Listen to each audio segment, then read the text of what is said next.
The Finnish Continuation War, 1941–1944. Welcome. Tonight we are going to talk about the Finnish Continuation War, a conflict that unfolded across 3 years from 1941 to 1944, following closely on the heels of the Winter War we explored earlier. This was a war that would test Finland's resolve once more, a conflict born from unfinished business and the desire to reclaim what had been lost. It was a war that placed Finland in an extraordinarily difficult moral and strategic position, fighting alongside Nazi Germany, yet maintaining its own distinct war aims and national identity. It was a conflict that would ultimately determine Finland's fate for the remainder of the 20th century. As we settle in this evening, let us return to that pivotal period in Finnish history, understanding how Finland found itself drawn back into war with the Soviet Union, how the conflict unfolded across the forests and marshlands of Karelia and along the shores of Lake Ladoga, and what this meant for the Finnish people who had already endured so much. This is a story more complex and morally ambiguous than the Winter War, a story of difficult choices made in desperate circumstances, of military success followed by prolonged stalemate, and ultimately of survival through adaptation and sacrifice. The interim peace.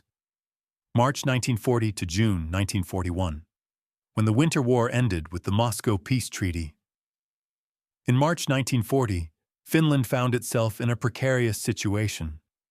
The country had preserved its independence, which was no small achievement, but the price had been high.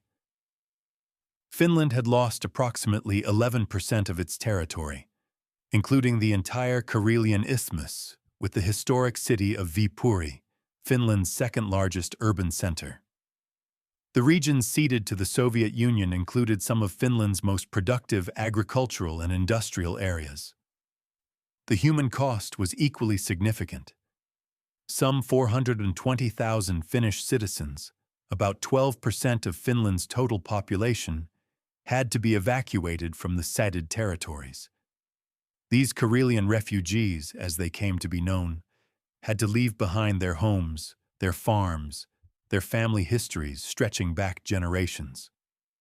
The Finnish government was faced with the enormous task of resettling these refugees and integrating them into the reduced territory that remained. The evacuation itself was a remarkable feat of organization and national solidarity. Every single Finnish civilian was evacuated from the ceded territories. Not one person was left behind to live under Soviet rule. The evacuees were dispersed across Finland, with the government and private citizens providing housing, land, and support. This massive resettlement effort strained Finland's resources, but also demonstrated the unity and determination of the Finnish people. Beyond the territorial losses, Finland had suffered approximately 25,000 military deaths during the Winter War, with another 43,000 wounded. For a nation of fewer than 4 million people, these casualties represented a grievous blow. The economic cost had been enormous as well. Finland's industrial capacity had been damaged, infrastructure destroyed, and the country's finances severely strained by the war effort.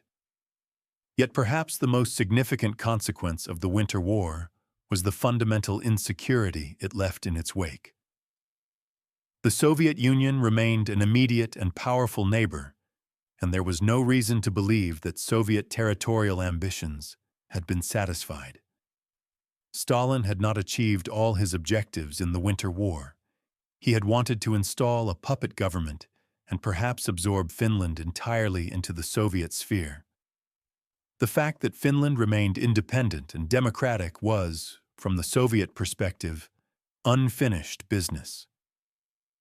The period between March 1940 and June 1941, known in Finland as the interim peace, was characterized by constant tension and the ever-present threat of renewed Soviet aggression.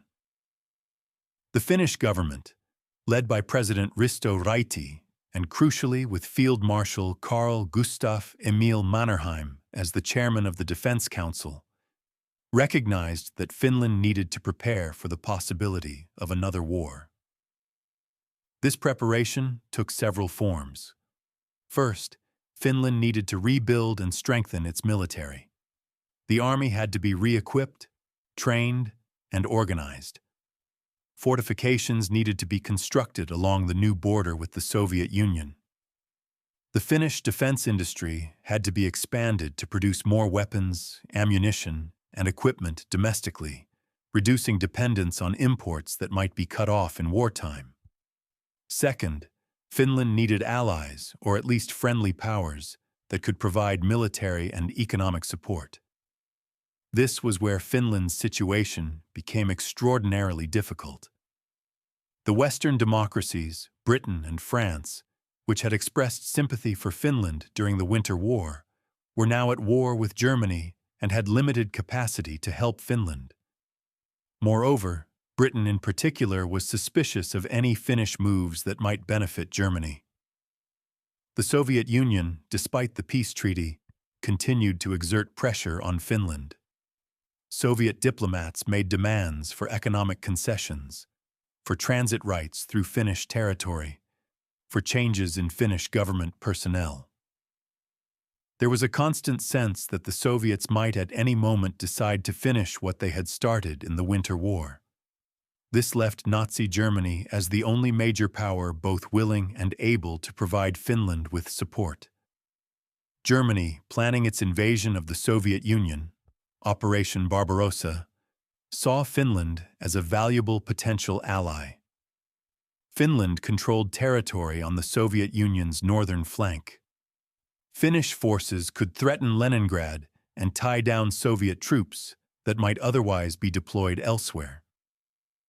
Moreover, Finland's nickel mines in the Petsamo region were strategically valuable to Germany's war economy. For Finland, the decision to draw closer to Germany was agonizing and controversial. Nazi ideology was abhorrent to most Finns. Finland was a democracy, while Germany was a totalitarian dictatorship. Finland's small Jewish community, about 2,000 people, were fully integrated Finnish citizens, and there was no tradition of anti-Semitism in Finnish society comparable to that in many European countries. The idea of aligning with Hitler's regime was morally repugnant to many Finns, yet the alternatives seemed even worse. Isolation meant vulnerability to renewed Soviet aggression without any hope of outside support. Alignment with Britain and the Western Allies was impossible given their conflict with Germany and their inability to project power into the Baltic region. The Soviet Union itself was obviously not an option. It was the very threat Finland needed protection against. Finnish leaders, particularly President Ryti and Foreign Minister Rolf Witting, made the calculated decision that Finland's survival required some accommodation with Germany. This took the form of allowing German troops to transit through Finland to northern Norway, accepting German military supplies and equipment, and engaging in increasingly close military cooperation.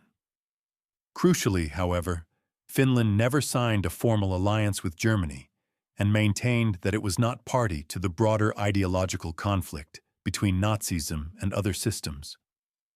Finland's war aims, Finnish leaders insisted, were limited to regaining the territories lost in the Winter War and securing the nation's independence. This distinction between being a co-belligerent with Germany against a common enemy, the Soviet Union, and being an actual ally in Germany's broader war of conquest and genocide, was important to Finnish leaders and to many ordinary Finns. Whether this distinction was meaningful or merely a convenient rationalization is a question that historians and Finns themselves have debated ever since. Throughout the interim peace, there were increasing signs that a German-Soviet war was approaching. German troops and equipment moved into northern Finland. German and Finnish military staffs held discussions and planning sessions. The Finnish military began mobilizing reserves and moving forces toward the Soviet border. The atmosphere in Finland was one of grim anticipation. Another war was coming, and everyone knew it. The outbreak of war. On June 22, 1941, Nazi Germany launched Operation Barbarossa, the invasion of the Soviet Union. Over 3 million German and Axis troops crossed the Soviet border on a front, stretching from the Baltic to the Black Sea. It was the largest military operation in history, and it would ultimately lead to the most destructive conflict humanity has ever known. Finland's role in this massive operation was complex and initially ambiguous. The Finnish government did not immediately declare war on the Soviet Union when Germany invaded. There was a brief period, a few days, when it appeared Finland might remain neutral in the German-Soviet conflict. However, this was largely a fiction. Finnish and German forces had been coordinating their operations, and German troops were positioned on Finnish soil. On June 25, 1941, Soviet aircraft bombed several Finnish cities, including Helsinki, Turku, and other targets. The Soviet motivation for these strikes is still debated. Was it a preemptive strike against Finnish bases being used by German aircraft, or was it an attempt to provoke Finland into joining the war?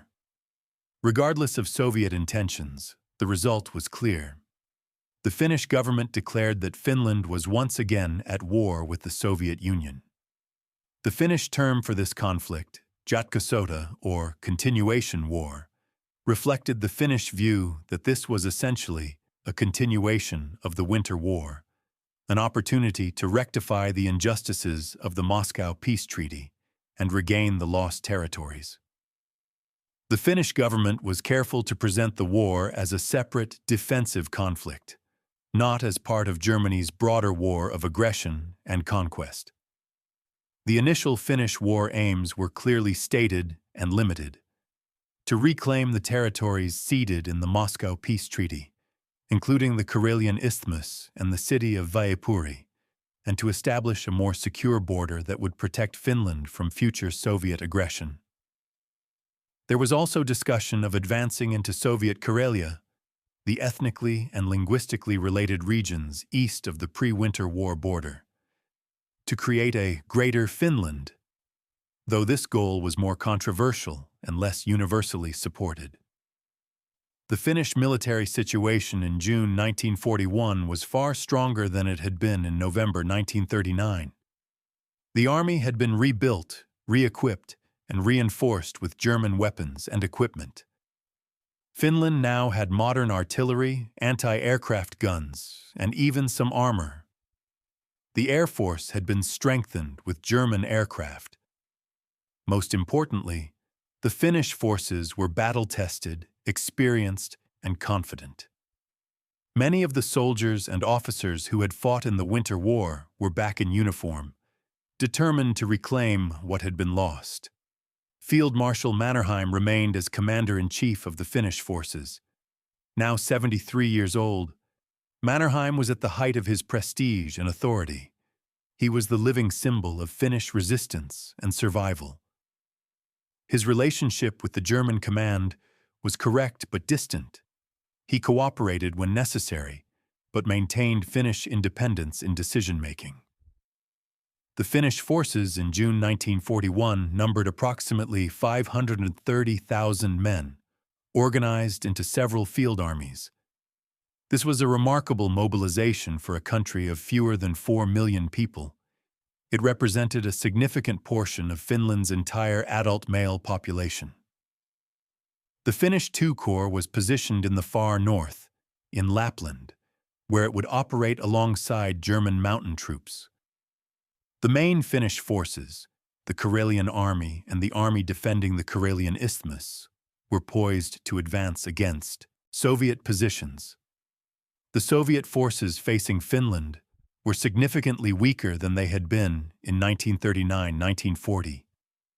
The best Soviet units had been moved south to face the main German thrust, and the forces remaining in the Leningrad region and Karelia were outnumbered by the Finns and Germans. Moreover, the Soviets were reeling from the initial shock of Operation Barbarossa, which had caught them by surprise despite numerous warnings. The Finnish Offensive, Summer and Autumn 1941. The Finnish offensive began in early July 1941, and it proceeded with a speed and success that contrasted dramatically with the desperate defensive battles of the Winter War. This time, the Finns were on the offensive, advancing rather than retreating, pushing Soviet forces back rather than trying to hold defensive lines.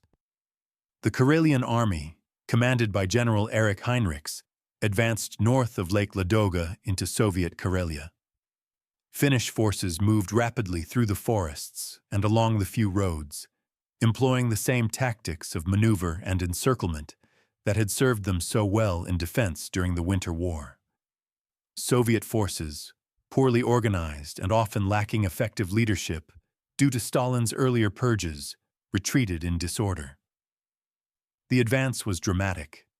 Within weeks, Finnish forces had reached the old Finnish-Soviet border established after the Winter War.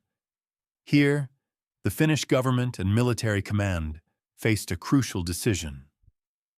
Should they stop at the old border, having achieved the stated war aim of recovering the lost territories, or should they continue advancing into Soviet Karelia?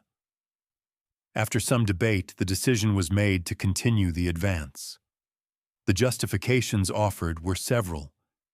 The border established by the Moscow Peace Treaty was strategically unsound and difficult to defend. Soviet Karelia contained ethnically and linguistically related peoples who might prefer Finnish rule, and continuing the advance would tie down Soviet forces that might otherwise be deployed against the Germans in the crucial battles further south. The Finnish advance continued. By late summer and early autumn of 1941, Finnish forces had advanced deep into Soviet Karelia, reaching the Svir River and establishing positions that would remain largely unchanged for the next 2.5 years. The city of Petrozavodsk, called Ääneslina in Finnish, was captured. Tens of thousands of Soviet citizens found themselves under Finnish occupation. Meanwhile, on the Karelian Isthmus, Finnish forces advanced against stronger Soviet resistance. The goal here was to recapture Viipuri and push the front line back to the north shore of the Gulf of Finland. The advance was slower than in Karelia, as the Soviets were defending closer to Leningrad and had more forces available. Finnish casualties were heavier here, as the terrain was more open and Soviet artillery and air power could be employed more effectively. By September 1941, Finnish forces had recaptured Viipuri and advanced to positions near the old Finnish-Soviet border. However, they stopped well short of Leningrad itself. This decision not to advance on Leningrad from the north would become one of the most controversial aspects of the Continuation War and would have significant implications for Finland's international position. In the far north, in Lapland, Finnish forces operating alongside German Mountain Corps advanced toward the port city of Murmansk and the Murmansk Railway, a crucial Soviet supply line. However, the difficult terrain, harsh climate, and eventually stiffening Soviet resistance meant that these objectives were not achieved. The front in Lapland stabilized with German and Finnish forces holding positions short of their goals. By late 1941, the Finnish offensive had achieved remarkable success. Virtually all the territory lost in the Winter War had been recaptured, along with substantial additional territory in Soviet Karelia. Soviet forces had been pushed back along the entire front. Finnish casualties had been relatively light compared to the Winter War, about 26,000 dead by the end of 1941, a significant number but far fewer than the losses in the much shorter Winter War. However, the broader strategic situation was becoming complex. The German advance in the south, which had initially been spectacularly successful, was beginning to slow. The Germans had not captured Moscow as planned, and as winter set in, their forces found themselves engaged in a grinding struggle for which they were ill prepared. The Soviet Union, though badly hurt, had not collapsed as Hitler had confidently predicted. For Finland, the question now was what to do next. Finnish war aims, at least the stated ones, had been achieved. The lost territories had been recaptured, but continuing the war meant remaining aligned with Germany in a conflict whose outcome was increasingly uncertain. Breaking with Germany and making a separate peace with the Soviet Union would mean giving up the reconquered territories and facing possible German retaliation. Continuing to advance would mean deeper involvement in Germany's war of conquest. Mannerheim and the Finnish political leadership chose a middle course. Finnish forces would maintain their positions, but would not advance further toward Leningrad or in support of German operations elsewhere. Finland would be a co-belligerent with Germany, but would fight its own separate war with its own limited objectives. This policy of restraint would be tested repeatedly over the next 2.5 years. The siege of Leningrad and Finnish responsibility. One of the most controversial and sensitive aspects of the Continuation War concerns Finland's role, or lack thereof, in the siege of Leningrad, one of the most horrific events of World War II. Understanding this requires careful examination of what happened, what Finland did and did not do, and how responsibility should be assigned. Leningrad, now St. Petersburg, the Soviet Union's second-largest city, with a pre-war population of about 3 million people, was subjected to a siege that lasted from September 1941 until January 1944, 872 days in total. The city was surrounded by German forces to the south and west, and by Finnish forces to the north. The only route in or out was across Lake Ladoga, which became known as the Road of Life when it froze in winter, allowing supplies to be transported across the ice. The siege was catastrophic for Leningrad's population. Over the course of the siege, estimates suggest that between 800,000 and 1.5 million civilians died, mostly from starvation. The winter of 1941-1942 was particularly terrible, with thousands dying every day as food supplies ran out, temperatures plunged, and the city's infrastructure collapsed. People ate wallpaper paste, leather, and anything else that might provide sustenance. There were cases of cannibalism. The siege of Leningrad stands as one of the great human tragedies of World War II. The question of Finnish responsibility for this catastrophe is complex and has been debated extensively. The German goal was to capture or destroy Leningrad, and the Germans actively sought to starve the city into submission. Hitler specifically ordered that the city should not be taken by assault, but should be besieged until the population starved or surrendered. The Germans wanted Finnish cooperation in this plan, specifically requesting that Finnish forces advance south of their positions and close the ring around Leningrad more tightly. Mannerheim and the Finnish government refused. Finnish forces stopped their advance on the Karelian Isthmus well north of Leningrad, at positions close to the old pre-Winter War border. They did not attack the Murmansk Railway aggressively, allowing it to function as a supply line to the Soviet interior.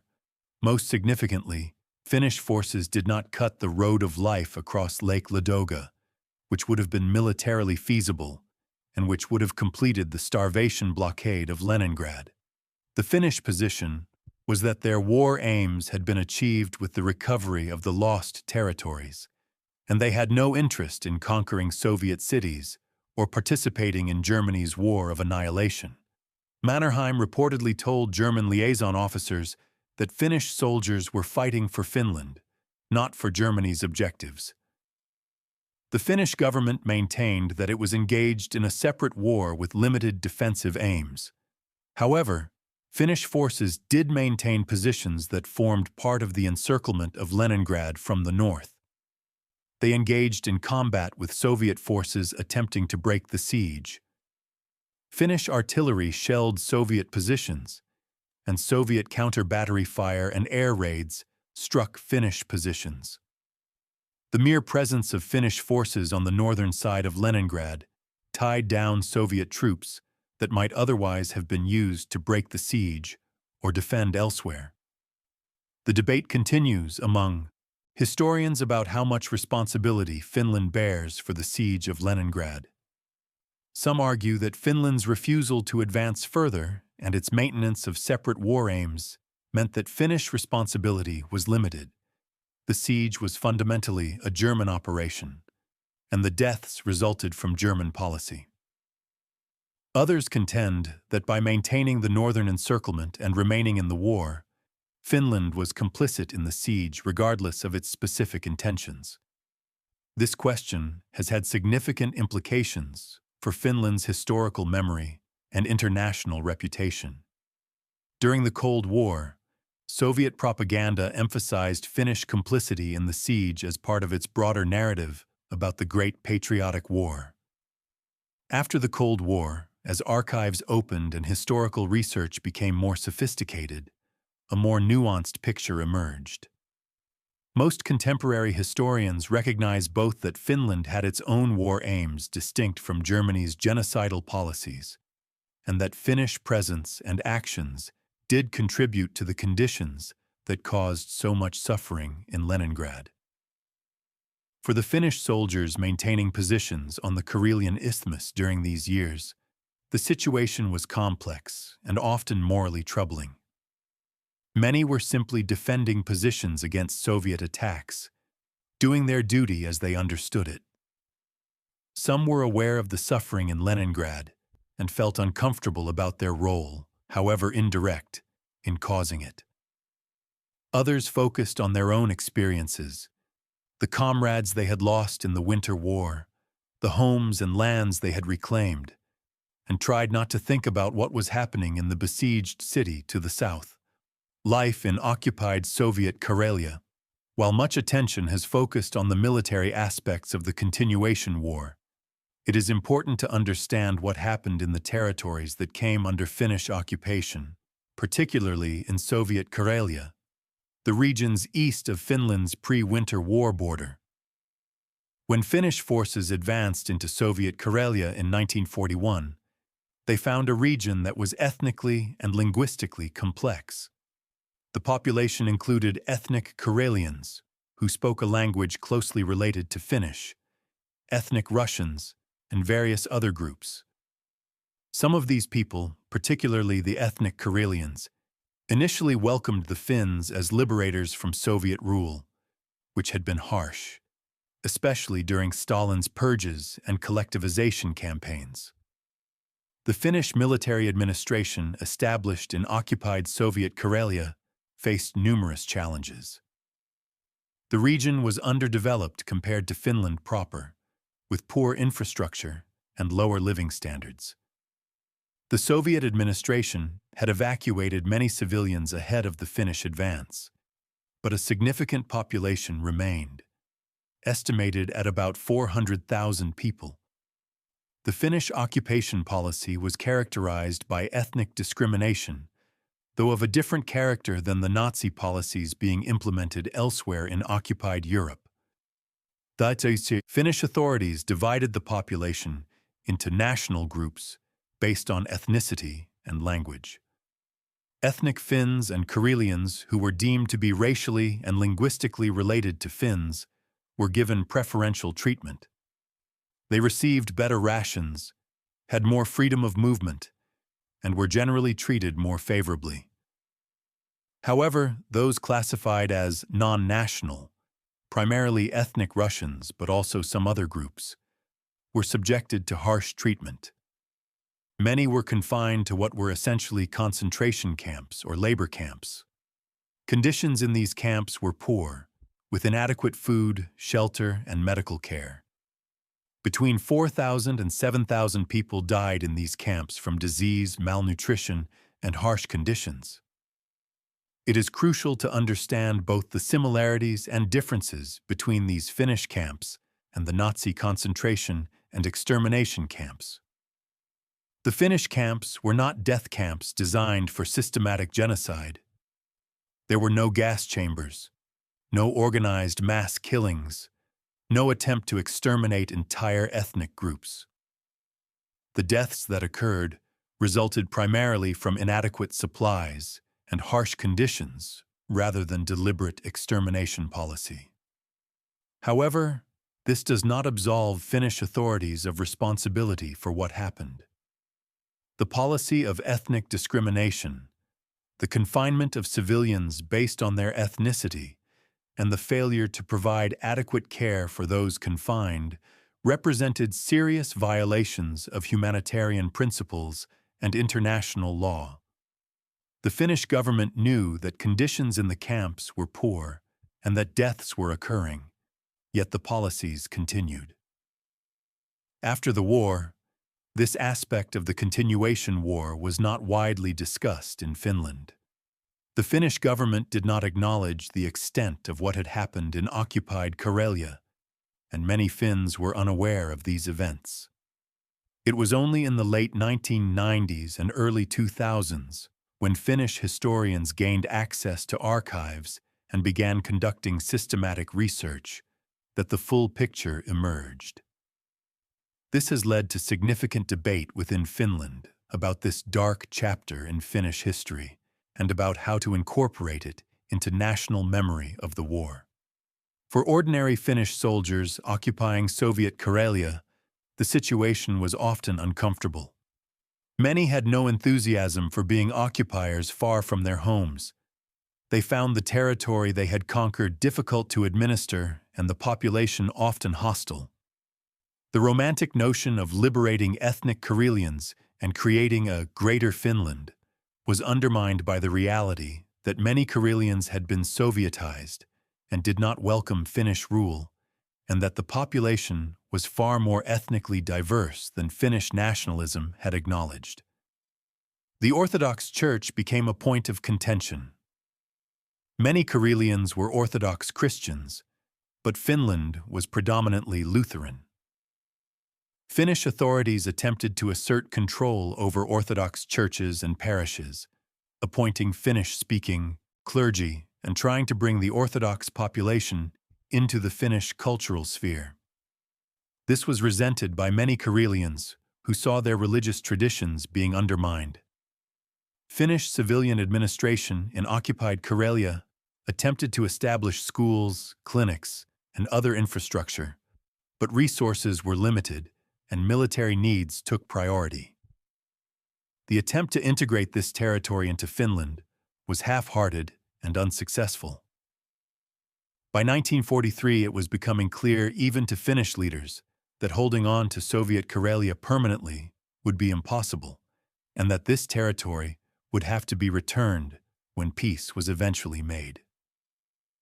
The Static War, 1942–1943. After the dramatic advances of 1941, the Continuation War entered a period of relative stasis that would last through 1942 and 1943. The front lines stabilized, with Finnish and Soviet forces facing each other across defensive positions that changed little over the next 2 years.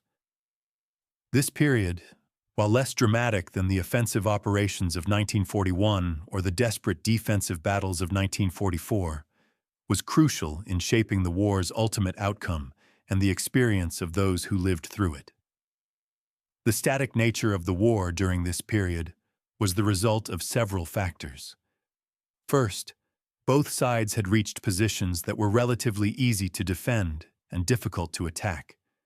The terrain, forests, lakes, marshes, favored the defender. Second, neither side had the forces available to mount major offensive operations in this theater. The Soviets were fully engaged fighting the Germans in the south, in battles like Stalingrad and Kursk, that would determine the outcome of the entire war. The Finns, having achieved their immediate war aims, had no desire to advance further and become more deeply involved in Germany's war. Third, the Finnish government and military leadership were increasingly aware that the broader strategic situation was shifting. The German advance into the Soviet Union, which had seemed unstoppable in 1941, had been halted before Moscow. The Soviet Union had not collapsed, but had instead demonstrated remarkable resilience, mobilizing millions of soldiers and relocating its industries to continue the war. By 1942, it was becoming clear to perceptive observers that Germany might not win the war after all. For Finnish soldiers during this period, the war took on a routine, almost monotonous character, punctuated by occasional patrols, raids, and artillery exchanges. Men lived in bunkers and dugouts along the front lines, serving tours of duty before being rotated back to rest areas and then returning to the front. The conditions were often harsh. Finnish Karelia is a region of extremes, with cold winters and mosquito-plagued summers. But they were far better than the desperate conditions of the Winter War or the intense combat of 1941.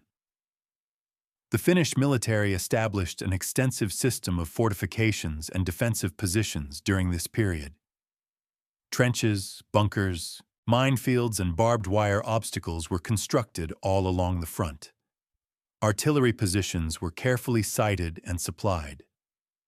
The Finns knew that eventually the Soviets would attack, once they had finished with the Germans in the south, and they prepared accordingly. Life in wartime Finland during this period was characterized by a strange mixture of normalcy and constant tension. The economy functioned, though under the strains of wartime mobilization and resource scarcity. Schools operated, though with many teachers and older students in military service. Cultural life continued, with concerts, plays, and films providing some relief from the constant awareness of war. Yet food was rationed, consumer goods were scarce, and nearly every family had men at the front. The Lotta Svärd organization, the women's auxiliary that had played such an important role in the Winter War, continued its essential work.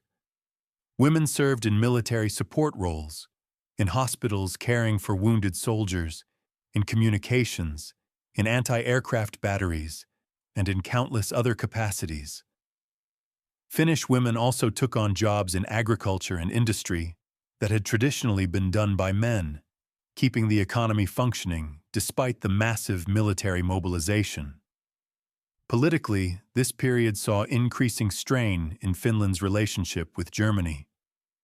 The Germans continued to pressure Finland to take a more active role in the war, particularly to cut the Murmansk railway completely and to advance on Leningrad. The Finns consistently resisted these pressures, maintaining their position that they were fighting a separate war with limited objectives. Finland's relationship with the Western Allies, particularly Britain, deteriorated during this period. Britain declared war on Finland in December 1941, though this was largely symbolic. There were no combat operations between British and Finnish forces.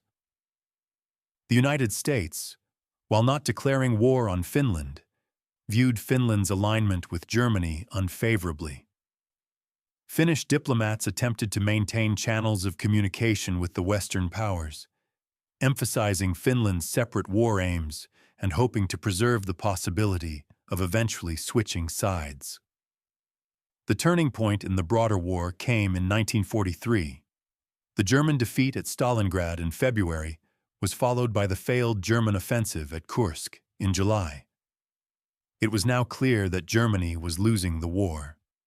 The Soviet Union, with enormous sacrifices, was pushing the Germans back along the entire Eastern Front.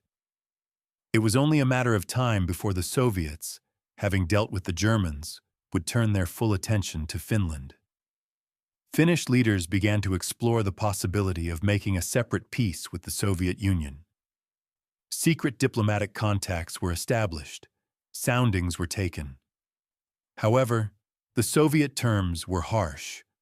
A return to the 1940 borders at minimum, possibly additional territorial concessions, heavy reparations, and the expulsion of all German forces from Finnish territory. Moreover, the Germans made it clear that any Finnish attempt to exit the war would be met with severe retaliation.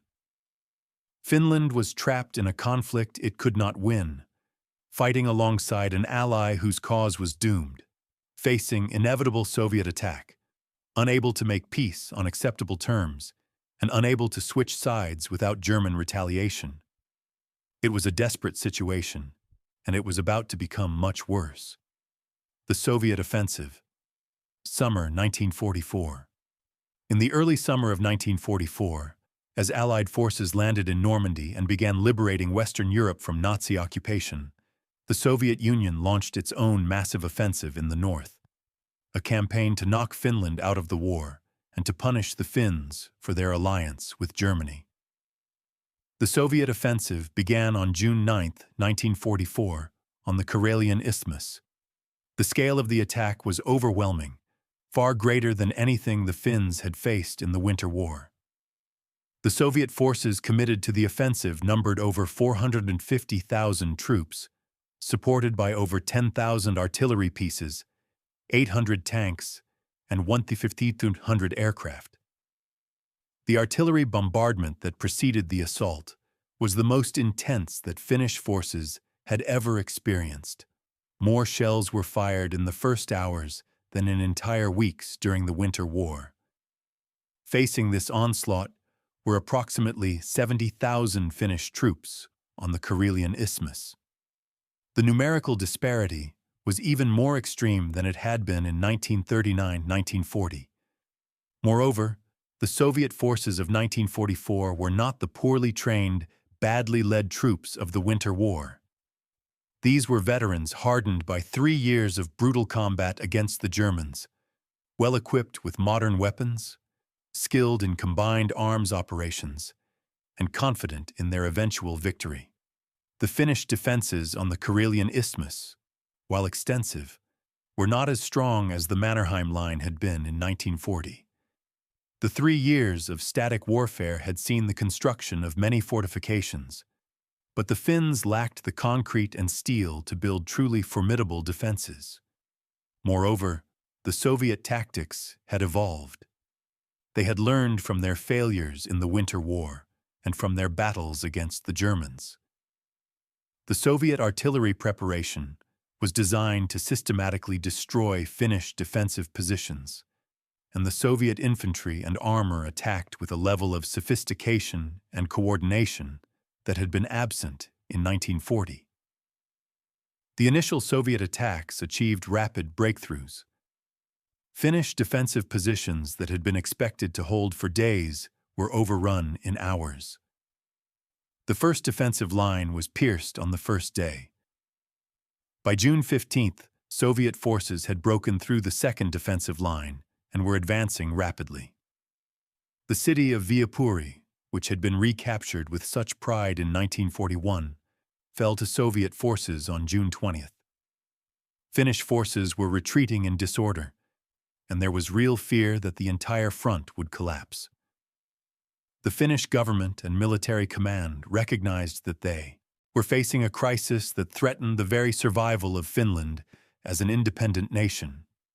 Emergency measures were implemented. Every available man was mobilized and sent to the front. Reserves were called up. Teenagers and old men were drafted, and even men in essential industries were sent to the fighting. Field Marshal Mannerheim issued a dramatic order of the day, calling on Finnish forces to hold at all costs and declaring that not one step more of Finnish territory could be yielded. The Finnish military also made an urgent appeal to Germany for assistance. Despite the deteriorating German situation elsewhere, the Normandy invasion was now well underway, and German forces were retreating on all fronts. The Germans agreed to provide limited support. German aircraft, artillery, and anti-tank weapons were rushed to Finland. A German infantry division was sent to the Karelian Isthmus. Most significantly, Germany provided Finland with thousands of Panzerfaust anti-tank weapons, which Finnish soldiers quickly learned to use with devastating effect. By late June, Finnish resistance had stiffened. The Finns established a defensive line running from the Gulf of Finland near Viipuri northward through the towns of Tali and Ihantala. It was here, in the battles of Tali-Ihantala, that the decisive fighting of the 1944 Soviet offensive took place. The battles of Tali-Ihantala, fought from June 25 to July 9, 1944, represent the largest battle ever fought in the Nordic countries. Over 150,000 Finnish troops, reinforced by German units and equipped with German weapons, faced approximately 200,000 Soviet troops in intense combat across a relatively narrow front.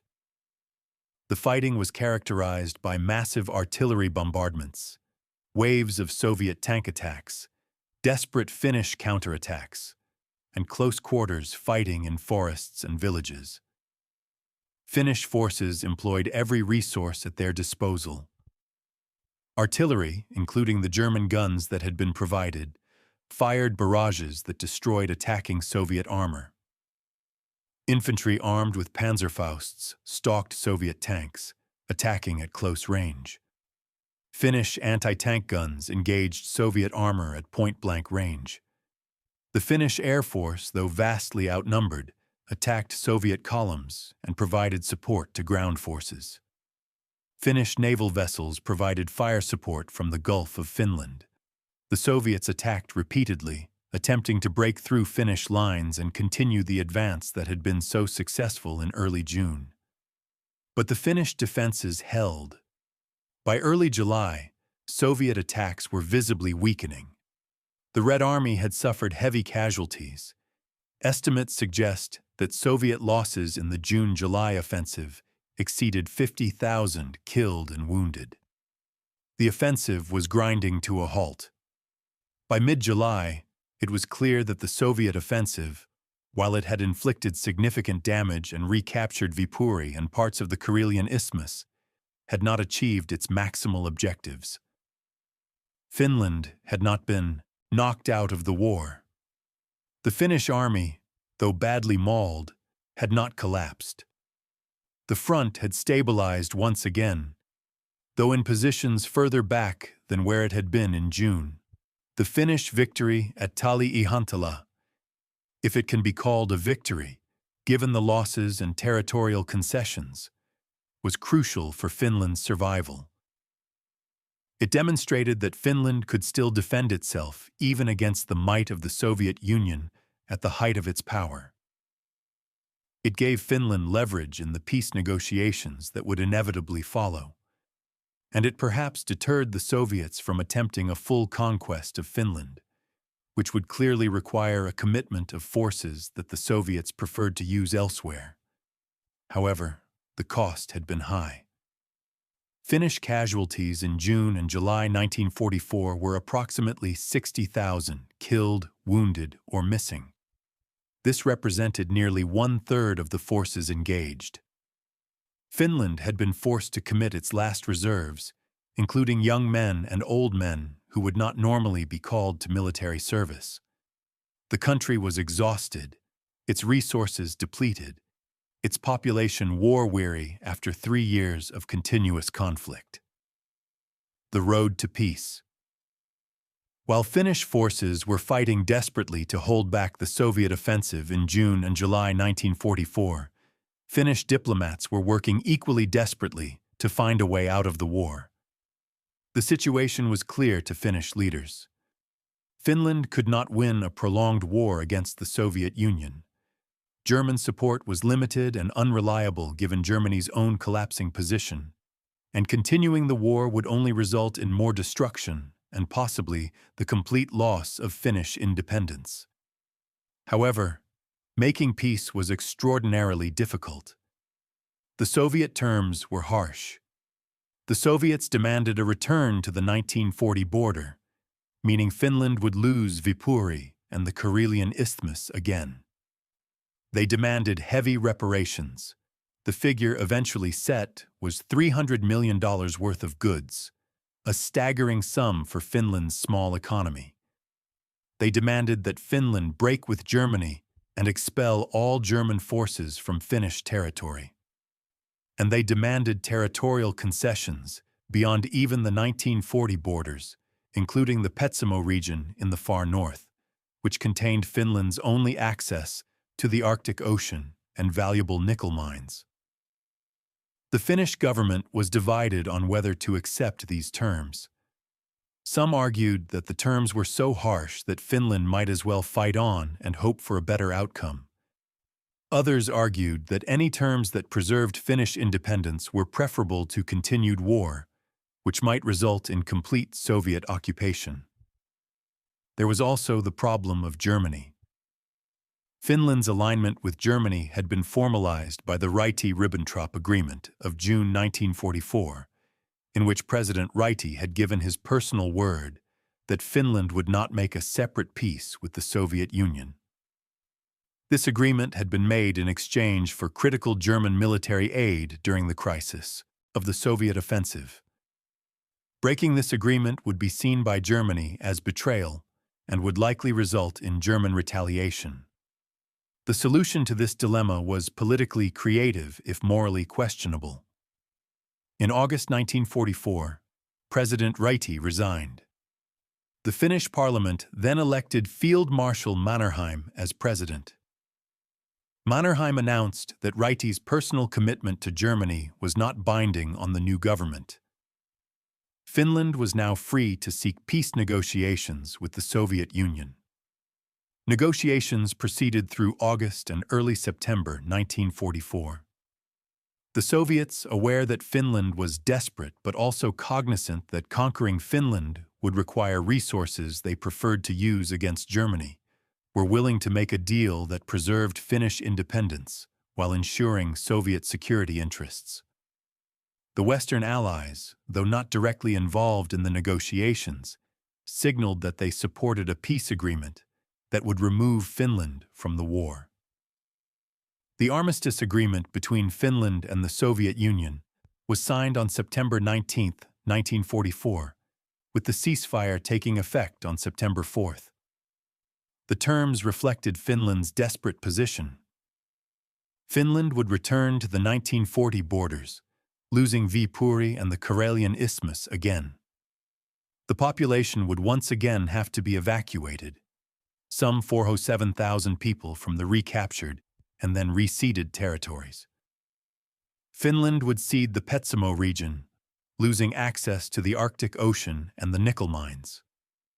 Finland would lease the Porkala Peninsula near Helsinki to the Soviet Union for 50 years as a naval base. This base was returned to Finland in 1956, earlier than required.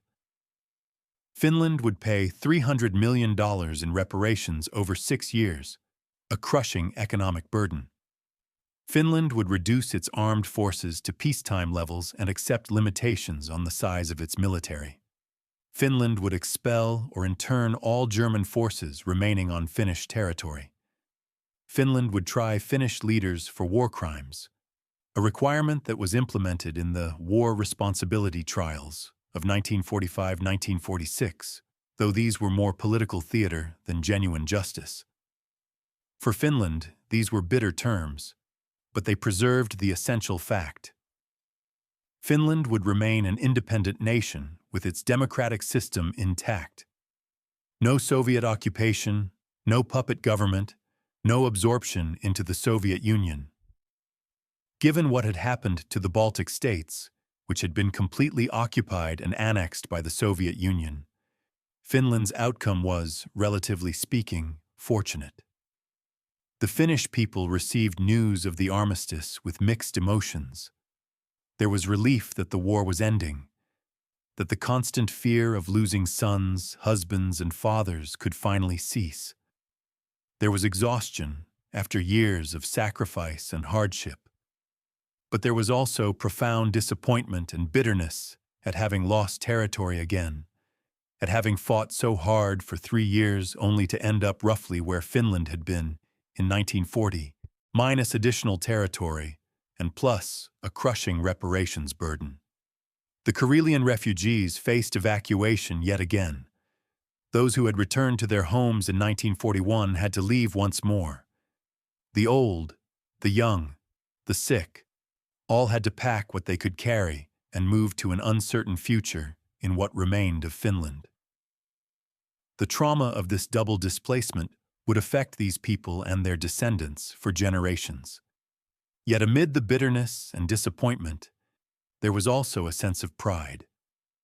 Finland had survived. Against overwhelming odds, facing a superpower 50 times its size, Finland had maintained its independence. The Finnish flag still flew over Helsinki. Finnish democracy endured. The Finnish people remained free. In the dark years of 1944-1945, as country after country in Eastern Europe fell under Soviet control, this was no small achievement.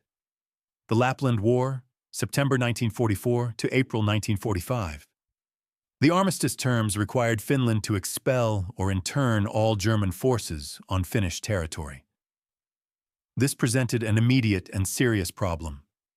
There were approximately 200,000 German troops in northern Finland, primarily in Lapland, where they had been stationed to defend the nickel mines and to threaten the Soviet Murmansk Railway. These troops, part of the German 20th Mountain Army, were well-equipped, battle-hardened, and commanded by capable officers. The German command, upon learning of Finland's armistice with the Soviet Union, viewed it as betrayal. From the German perspective, Finland had received substantial military and economic support from Germany, had fought alongside German forces for 3 years, and now was abandoning Germany in its hour of greatest need. The Germans were determined not to make Finland's transition easy. Initially, there was hope that the Germans would withdraw peacefully from Finland, moving north into Norway, where German forces were still holding defensive positions. Informal agreements were reached with local German commanders about the terms of withdrawal. The Germans would leave peacefully, and the Finns would not attack them as long as they departed according to the agreed schedule and did not destroy Finnish infrastructure. However, these local agreements quickly broke down. The Soviets, monitoring Finnish compliance with the armistice terms, demanded that Finland take more aggressive action against the Germans. The Germans, for their part, began implementing a scorched earth policy in northern Finland, destroying infrastructure, burning buildings, and mining roads to delay any pursuit and to deny resources to the Soviets if they should advance into the region. Finnish and German forces came into conflict in late September 1944. What began as small skirmishes escalated into full-scale combat. The Finnish army, which had just finished a grueling 3-year war with the Soviet Union, now found itself fighting its former co-belligerent in the harsh terrain of Lapland. The Lapland War, as this conflict came to be known, was characterized by small unit actions across vast distances in difficult terrain. The Germans conducted a fighting withdrawal northward, destroying everything of value as they went. Finnish forces pursued, attempting to drive the Germans out of Finland as quickly as possible to satisfy Soviet demands, while also trying to minimize damage to Finnish infrastructure and civilian populations. The fighting was often bitter. These were men who had recently been allies, and the sudden reversal of alliances created complex emotions. Finnish soldiers found themselves attacking German positions, while German soldiers felt betrayed by their former allies. The cultural and ideological gulf that had always separated democratic Finland from Nazi Germany became starkly apparent. The German scorched earth policy was devastating for Lapland. As German forces withdrew north toward Norway, they burned towns and villages, destroyed bridges and roads, and forced the evacuation of the civilian population. The most dramatic destruction occurred in Rovaniemi, the capital of Lapland, which was almost completely destroyed by German forces. The Germans burned approximately 90% of the buildings in the town, leaving only ruins and ashes. Throughout Lapland, the destruction was extensive. Approximately 47,000 buildings were destroyed, representing about one-third of all buildings in the region. Infrastructure, bridges, roads, power lines, telephone lines, was systematically demolished. Landmines were scattered across the landscape, creating hazards that would claim lives for years after the war ended. The civilian population, already living in a harsh environment, was rendered homeless and destitute. Finnish forces continued pursuing the Germans through the winter of 1944-1945 in some of the harshest conditions imaginable. Winter warfare in Lapland, far above the Arctic Circle, is extreme even by Finnish standards. Temperatures drop to -40 degrees Celsius. The sun does not rise for weeks during the polar night. Yet Finnish troops continued operations, slowly pushing German forces back toward the Norwegian border. The last German troops left Finnish territory in April 1945, just weeks before Germany's final surrender. The Lapland War had cost approximately 1,000 Finnish and 2,000 German lives, with many more wounded. The destruction of infrastructure and housing in Lapland represented a significant setback for Finland's post-war recovery and created yet another massive reconstruction challenge for a country already exhausted by years of war. The Lapland War remains a controversial and somewhat awkward chapter in Finnish history. It was necessary to demonstrate to the Soviets that Finland was fulfilling its armistice obligations. Yet it involved fighting former allies, and some have questioned whether the Finnish pursuit was as vigorous as it could have been, or whether there was an unspoken agreement that the Finnish pressure on the EMOS Germans would be somewhat restrained. The destruction of Lapland by the Germans left a lasting bitterness in Finnish-German relations. The image of Rovaniemi in ruins became a symbol of the cost of Finland's involvement in the war and of the price of extricating itself from an alliance with Nazi Germany. The reconstruction of Lapland would take years and would require resources that Finland could ill afford in the difficult post-war period. Life during the Continuation War. The home front. While we have focused primarily on military operations and high-level diplomacy, it is crucial to understand how the Continuation War affected the daily lives of ordinary Finnish civilians. The 3 years from 1941 to 1944, followed by the Lapland War, represented a prolonged period of hardship, sacrifice, and adaptation for the Finnish people. The most visible impact of the war on civilian life was the absence of men. With over 500,000 men in military service from a population of less than 4 million, nearly every family had a father, husband, son, or brother at the front.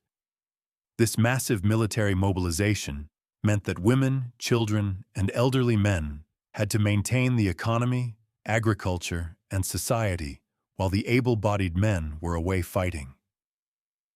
Finnish women took on roles that would have been unthinkable before the war. They worked in factories producing munitions and military equipment. They operated farms, plowing fields, planting crops, and harvesting grain. They maintained essential services, working as postal workers, bus drivers, police officers, and firefighters.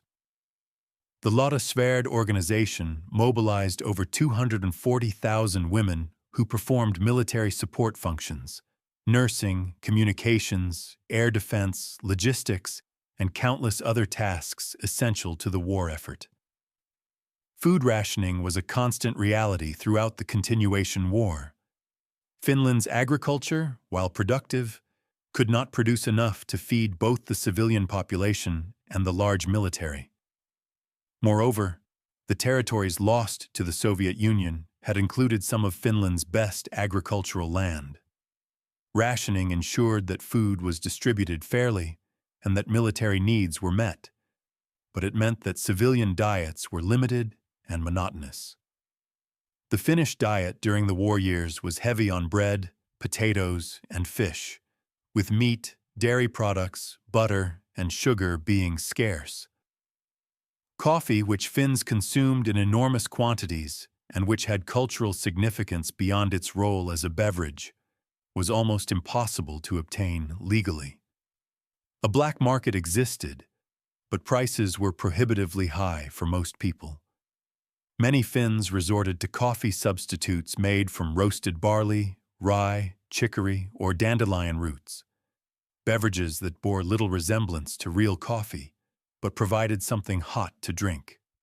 Gardens became essential for supplementing rations. Families with any available land, and even those without, who might cultivate allotment gardens on public land, grew vegetables to supplement their rations. Potatoes, carrots, turnips, and other root vegetables that stored well became dietary staples. Families foraged for berries and mushrooms in the forests, both for immediate consumption and for preserving for the winter. Housing was a significant challenge, particularly after the 1940 and 1944 evacuations of Karelia. The hundreds of thousands of refugees needed to be housed, creating enormous pressure on available housing stock. Many families took in refugees, with multiple families sharing homes designed for single families. Temporary housing had to be constructed. The refugees themselves had to adapt to new communities, often in parts of Finland quite different from their Karelian homelands. Children's experience of the war varied depending on age and location. Schools continued to operate throughout the war, though with many teachers away on military service and school buildings sometimes commandeered for military or medical use. Children participated in collection drives, gathering materials like scrap metal that could be used for the war effort. They helped with agricultural work, particularly during harvest time when labor was scarce. Older teenagers were conscripted into military service or labor service. For children in cities that were bombed by Soviet aircraft, the war was a directly traumatic experience. Air raids, while not as frequent or devastating as those experienced in many other European cities during World War II, were nonetheless terrifying. Children had to learn to recognize air raid sirens, to hurry to shelters, and to cope with the fear and disruption that bombing created. Some Finnish children were evacuated to Sweden during the war. The program to evacuate children to Sweden, which began during the Winter War and continued during the Continuation War, eventually involved about 80,000 Finnish children. These children, some as young as toddlers, were sent to live with Swedish families for the duration of the war. The program undoubtedly saved lives and spared children from the hardships and dangers of wartime Finland, but it also created trauma from family separation. Some evacuated children had difficulty adjusting upon their return to Finland, having become accustomed to Swedish language and culture. Cultural and religious life continued during the Continuation War, providing important sources of meaning and community. Churches remained centers of community life, providing spiritual comfort and social support. Religious faith helped many Finns make sense of the suffering and loss they were experiencing. Military chaplains served with Finnish forces, conducting services, providing counseling, and ministering to the dying. Cultural activities, concerts, theater, cinema, literature, continued despite wartime restrictions and resource scarcity.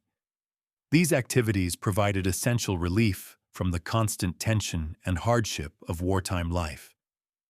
Finnish composers, writers, and artists continued working, and their output during this period often reflected the themes of national survival, loss, and resilience that characterized Finnish experience.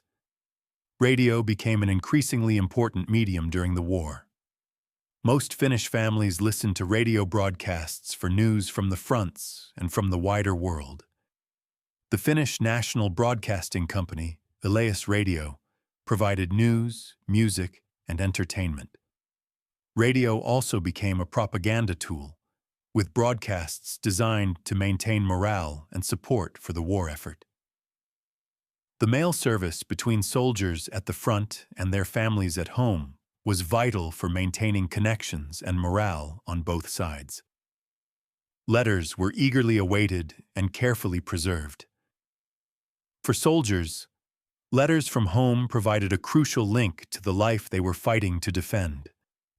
For families, letters from the front were treasured evidence that their men were still alive. However, the mail also brought devastating news. The telegram informing a family of a soldier's death became a dreaded symbol of the war's cost. The sight of a messenger delivering telegrams could cause panic in neighborhoods, as families feared being the next to receive such news. The post-war reckoning. When the guns finally fell silent in April 1945 with the end of the Lapland War, Finland faced an enormous challenge: rebuilding a country devastated by 4 years of war, accommodating hundreds of thousands of refugees, paying crippling reparations to the Soviet Union, and navigating a new and dangerous international environment in which the Soviet Union was the dominant regional power. The human cost of the Continuation War had been severe. Approximately 63,000 Finnish soldiers died, with another 158,000 wounded. Combined with the casualties from the Winter War, Finland had lost nearly 90,000 dead from the wars with the Soviet Union, about 2.4% of the total population. This was proportionally one of the highest casualty rates any nation suffered in World War II. In addition, about 2,000 civilians were killed in Soviet air raids and other war-related causes. These statistics, staggering as they are, do not capture the full human cost. Tens of thousands of men returned from the war with physical disabilities that would affect them for life. Many more suffered from what we would now recognize as post-traumatic stress disorder, though psychological casualties of war were not well understood or addressed at the time. Virtually every Finnish family had lost someone or known someone who had been killed or wounded. The economic cost was equally severe. Finland's infrastructure had been damaged, particularly in the receded Karelian territories and in Lapland. Agricultural production had fallen due to labor shortages and the loss of agricultural land. Industrial capacity had been redirected to military production and was now obsolete or worn out. The country's finances were in disarray, with massive war debts and the looming obligation to pay $300 million in reparations to the Soviet Union. The reparations demanded by the Soviets seemed impossible to pay. Finland's entire annual GDP in 1945 was only about $2 billion. The requirement to deliver $300 million worth of goods over 6 years meant that a significant portion of Finland's economic output would have to go to the Soviet Union. Moreover, the Soviets demanded specific types of goods: ships, machinery, cables, and other products, many of which Finland had little capacity to produce. Yet Finland met this challenge with remarkable determination and ingenuity. The necessity of producing goods for Soviet reparations actually stimulated Finnish industrial development.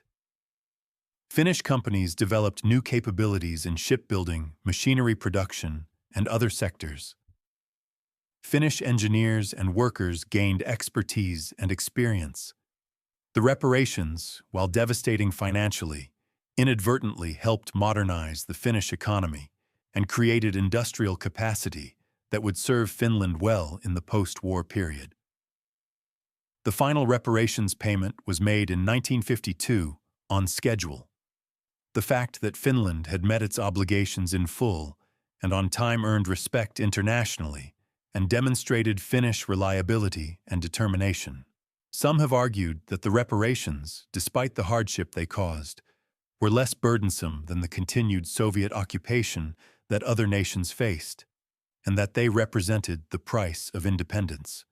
The war responsibility trials of 1945-1946 represented another humiliating requirement of the armistice agreement.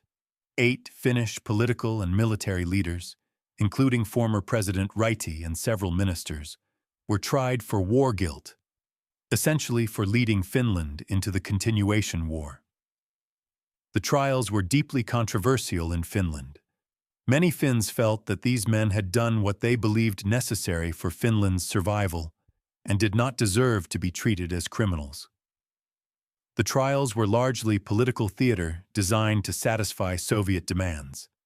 The sentences were relatively light, prison terms of a few years, and the convicted men were treated with respect by most Finns. After serving their sentences, they were released and returned to respected positions in Finnish society. The trials nevertheless left a bitter taste and represented a national humiliation that was not soon forgotten. The territorial losses from the wars were permanent. The approximately 430,000 Karelian refugees who were evacuated in 1944, some for the second time, had to be permanently resettled in what remained of Finland. The Finnish government implemented a comprehensive resettlement program, providing land, housing assistance, and financial support. The refugees were dispersed throughout Finland, with efforts made to keep communities together where possible, but also to distribute the burden of resettlement. The integration of the Karelian refugees into Finnish society was remarkably successful, especially compared to refugee situations in many other countries. The shared national identity, language, and culture helped. The fact that the refugees were evacuated as intact communities with their own authorities and leadership provided social cohesion. Finnish society as a whole accepted the responsibility of helping the refugees rebuild their lives. However, the loss of Karelia remained a source of grief and nostalgia for the refugees and their descendants. The Karelian identity remained strong, with cultural associations, reunion events, and ongoing interest in Karelian history and traditions. Some refugees and their descendants harbored hopes that the lost territories might someday be returned to Finland, though this was never official Finnish government policy. Finland's Cold War. Finlandization.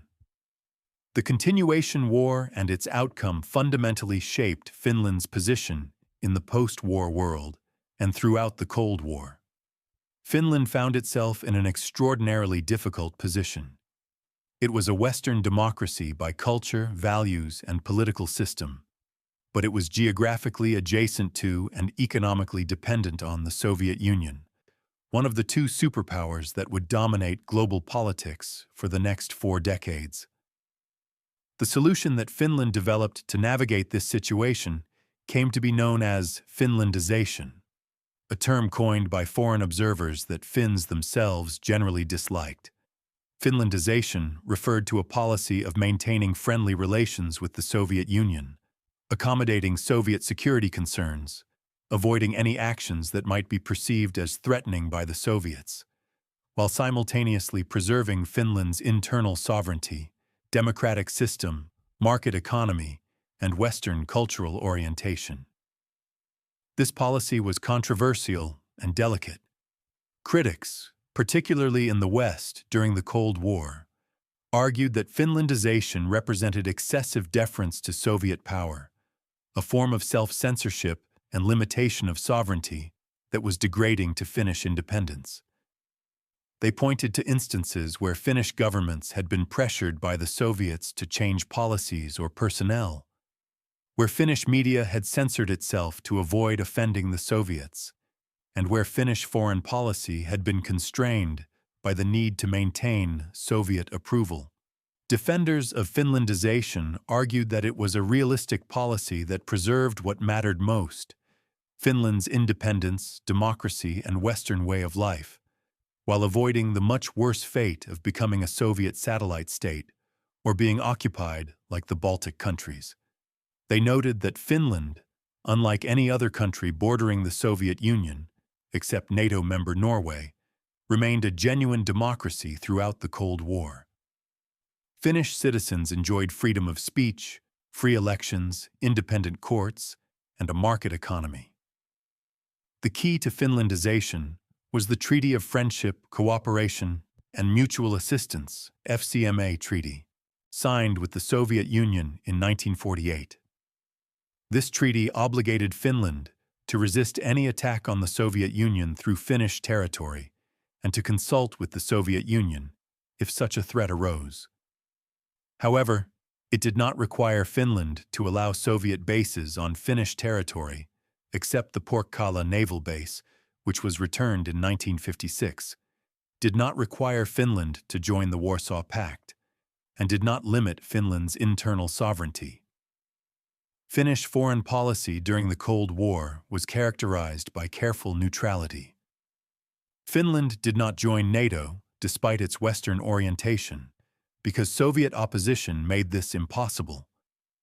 Finland maintained friendly relations with the West, engaging in trade and cultural exchange, but avoided actions that might provoke Soviet intervention. Finland joined the United Nations and participated actively in peacekeeping operations, developing a reputation as an honest broker and neutral mediator.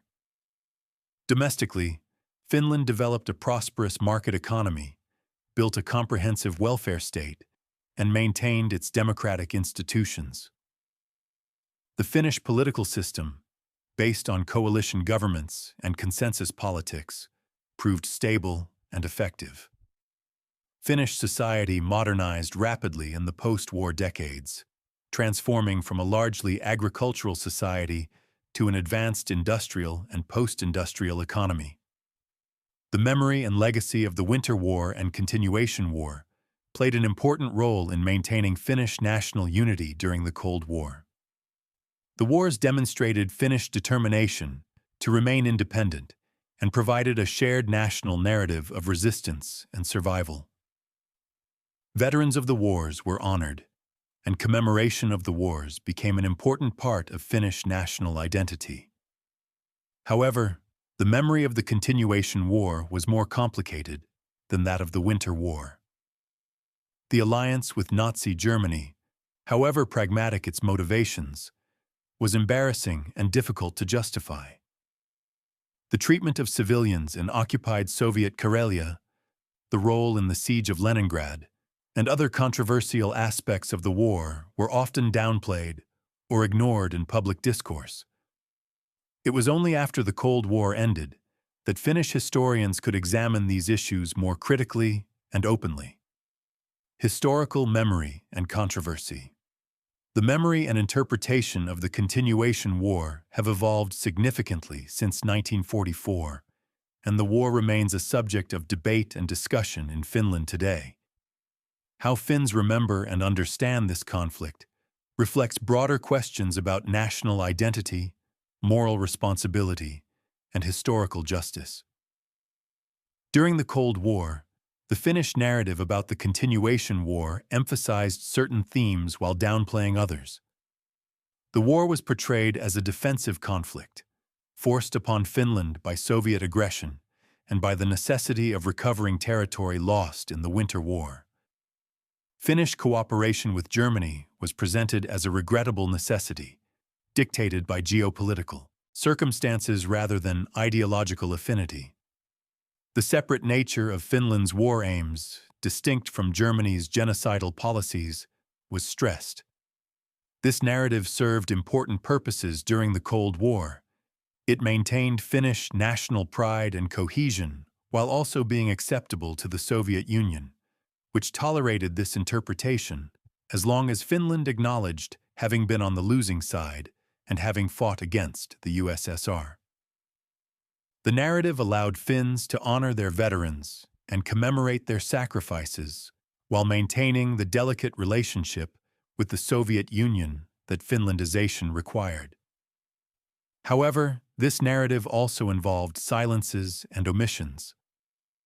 The treatment of Soviet civilians in occupied Karelia was rarely discussed. Finland's role, however indirect, in the siege of Leningrad was not examined critically. The nature of Finland's cooperation with Nazi Germany, including the presence of SS recruiters in Finland and the transfer of 8 foreign Jews who had sought refuge in Finland to German authorities, resulting in their deaths in concentration camps, was not publicly acknowledged. After the Cold War ended with the collapse of the Soviet Union in 1991, Finnish historians gained access to previously closed Soviet archives and were freed from the political constraints that had shaped historical research during the Cold War. A new generation of historians began examining the Continuation War more critically, asking difficult questions about Finnish actions and responsibilities. The research into the treatment of Soviet civilians in Finnish-occupied Karelia, published prominently in the 1990s and 2000s, sparked significant debate in Finland. The revelation that thousands of civilians had died in Finnish camps, that ethnic discrimination had been official policy, and that conditions had been far worse than previously acknowledged, shocked many Finns. Some argued that this darker history needed to be acknowledged and integrated into Finnish historical memory. Others felt that highlighting these aspects unfairly tarnished the memory of Finnish veterans and the legitimate aspects of Finland's struggle for survival. The question of Finland's responsibility for the siege of Leningrad has also been debated extensively. Some Russian historians and politicians have argued that Finland was complicit in what they consider a genocide, the deliberate starvation of Leningrad's population. Finnish historians have responded by documenting Finland's refusal to advance on Leningrad or to cut the supply lines more effectively, emphasizing the separate nature of Finnish war aims. However, the fact remains that Finnish forces did form part of the encirclement of the city, and this raises moral questions that cannot be easily dismissed. The broader question of Finland's alliance with Nazi Germany remains sensitive. During the war, Finnish leaders insisted that Finland was a co-belligerent, not an ally of Germany, fighting the same enemy for different reasons. Critics have argued that this distinction was largely semantic, and that by fighting alongside Germany, Finland was supporting the Nazi war effort regardless of its specific intentions. Finnish defenders of the wartime policy note that Finland was in a desperate situation with limited options. Alignment with Germany, however distasteful, seemed necessary for survival. Moreover, Finland never adopted Nazi racial policies, except the ethnic discrimination in occupied Karelia, which, while reprehensible, was not comparable to the Holocaust. Finland's small Jewish community fought in the Finnish military alongside other citizens, and Finland was the only country fighting alongside Germany that did not participate in the final solution. Indeed, Finland refused German requests to deport its Jewish citizens. Contemporary Finnish historiography tries to navigate between different perspectives, acknowledging both the difficult circumstances Finland faced and the problematic aspects of Finnish wartime actions. There is recognition that Finland's survival as an independent democracy was a remarkable achievement, but also acknowledgement that this achievement came with moral costs and compromises that deserve critical examination. The memory of the Continuation War in Russia is quite different from Finnish memory.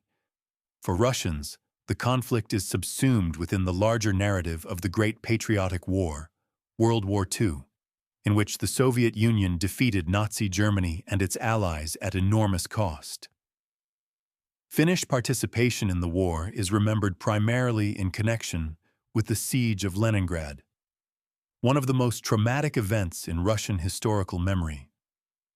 Some Russian accounts emphasize Finnish complicity in the siege and downplay the distinctions that Finns make between their war aims and German policies. Lessons and legacy. As we near the end of our exploration of the Continuation War, it is worth reflecting on what this conflict can teach us and how it has shaped not only Finnish history, but also our broader understanding of war, diplomacy, and national survival in the 20th century. The Continuation War demonstrates the terrible dilemmas that small nations can face in a world dominated by great powers. Finland in 1941 had no good options. Alliance with Germany was morally problematic and ultimately unsustainable. Isolation meant vulnerability to Soviet aggression.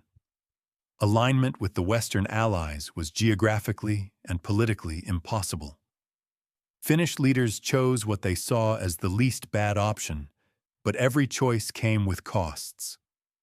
The war also illustrates the importance of military capability for small nations.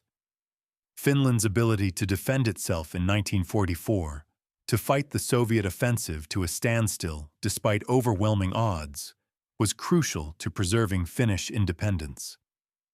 Had Finland been conquered in 1944, it would likely have suffered the same fate as the Baltic states: occupation, Sovietization, loss of independence. The Finnish military's performance earned the respect of adversaries and gave Finland leverage in peace negotiations.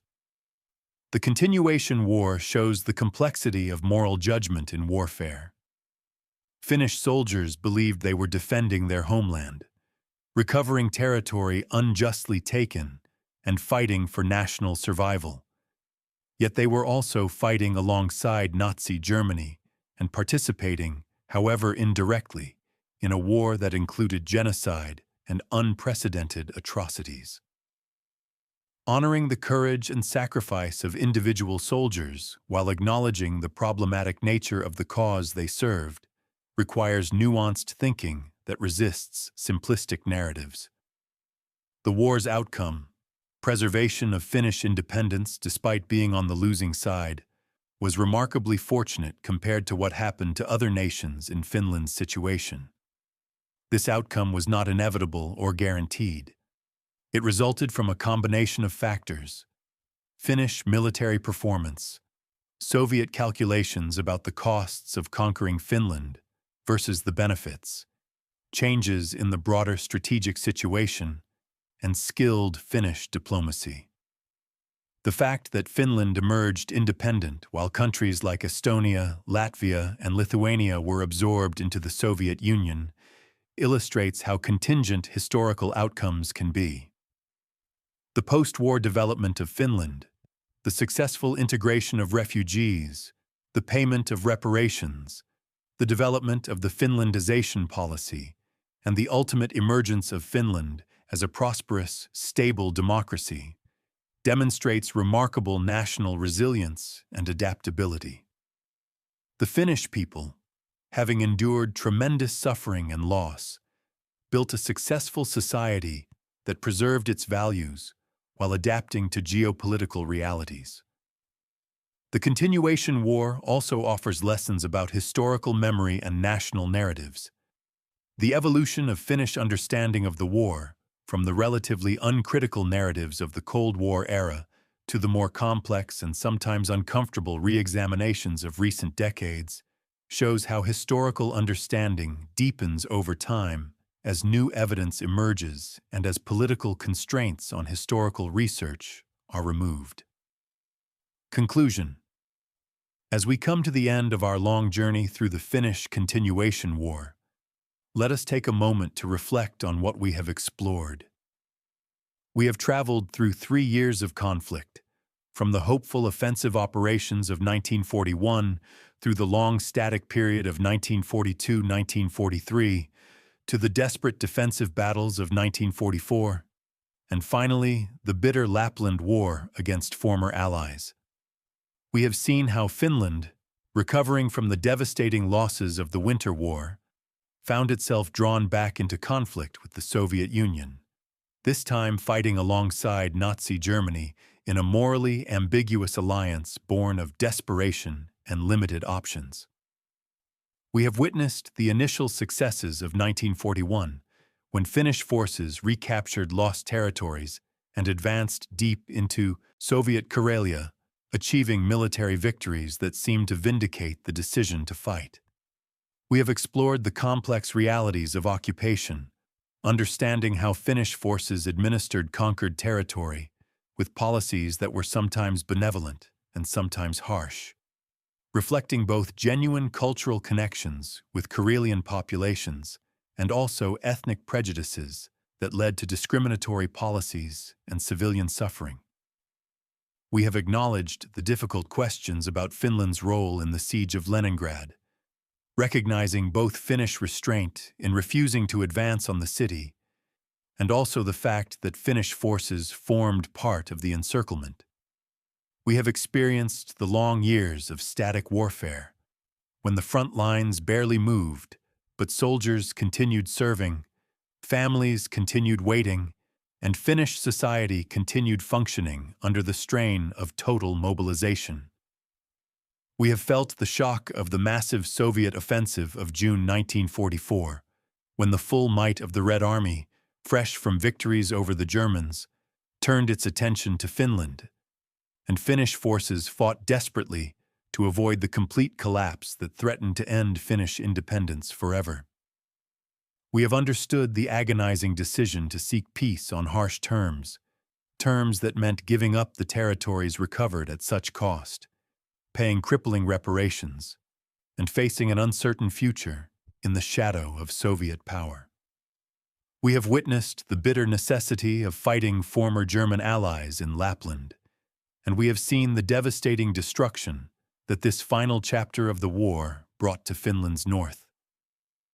Throughout this journey, we have tried to keep in mind the human dimension, the soldiers fighting in forests and marshes, enduring hardship and seeing their comrades fall, the families at home, working to maintain society while fearing news from the front, the refugees forced to abandon their homes not once but twice, the civilians in occupied territories caught between armies and ideologies, the children growing up in wartime, losing their innocence too early.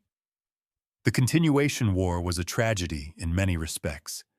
It resulted in the deaths of over 60,000 Finnish soldiers and thousands of civilians.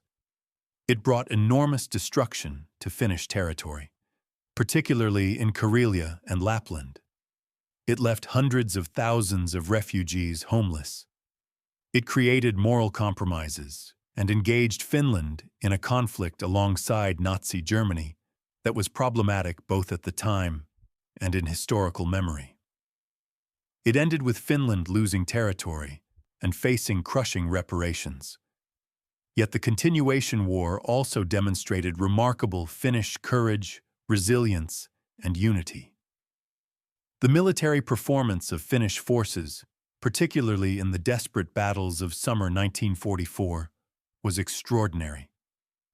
The ability of Finnish society to function under extreme strain, to maintain democratic institutions even during total war, and to preserve national cohesion despite losses and hardships, was remarkable.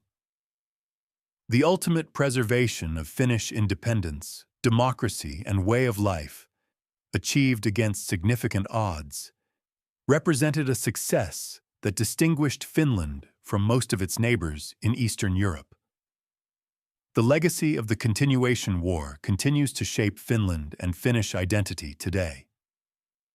The war experience contributed to Finnish political culture's emphasis on consensus, pragmatism, and realism about international relations.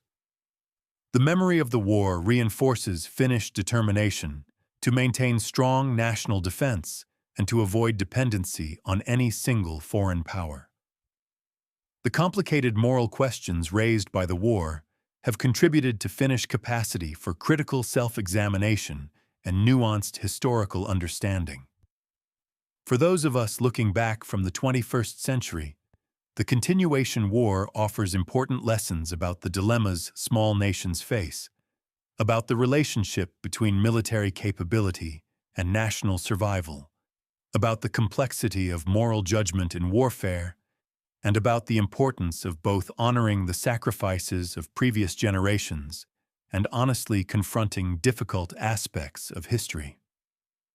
Tonight, we have walked through those forests and marshes of Karelia, stood in the defensive positions of the Karelian Isthmus, witnessed the struggles and sacrifices of a nation fighting for its existence.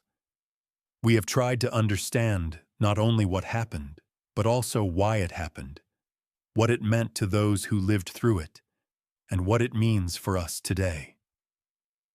May we remember those who fought and died in that long war, those who suffered and endured, those who lost their homes and rebuilt their lives. May we honor their memory by learning from their experiences, by understanding the complexity of the choices they faced, and by working to build a world where such terrible dilemmas need not arise. The story of Finland during the Continuation War is ultimately a story of survival, not just physical survival, but the preservation of national identity, democratic values, and human dignity in the face of overwhelming challenges.